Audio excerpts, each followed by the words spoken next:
আবার যখন দ্বিতীয় সিঁড়িতে পা রাখলেন আবার বললেন আমিন, সাহাবায়ে কেরাম বললেন তখন আপনি কেন আমিন বললেন?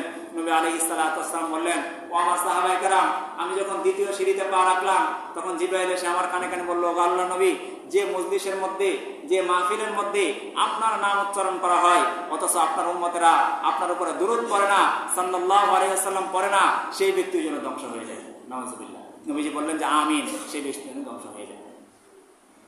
এই যে মজলিসের একটা আদব, আপনার সামনে কেউ নবীজির নাম উল্লেখ করেছে, প্রথম যখন আপনি শুনবেন সাথে সাথে কি পড়বেন? সাল্লাল্লাহু আলাইহি ওয়াসাল্লাম।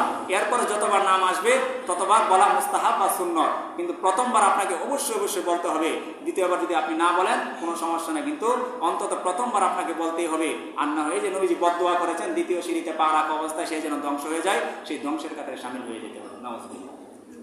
এই জন্য অনেক সময় মসজিদে কিতাবে তালিম হয়, আসরের পরে আপনারা যারা বসেন বারবার নবীজির নাম আসে, তখন কি করতে হবে? সাল্লাল্লাহু আলাইহি ওয়াসাল্লাম। মোবাইলে ওয়াজ শুনতেছেন বা কোথাও মাইকের আওয়াজ আসতেছে, দুরূদ শরীফ শোনা যাচ্ছে, নবীজির নাম আসতেছে, তখন বলতে হবে সাল্লাল্লাহু আলাইহি ওয়াসাল্লাম। অন্যথায় অন্তত একবার যদি আপনি না বলেন, ওই যে নবীজি দ্বিতীয় সিঁড়িতে পা রাখা অবস্থায় বদদোয়া করেছেন, সেই বদদোয়ার মধ্যে পড়ে যাওয়ার সম্ভাবনা রয়েছে।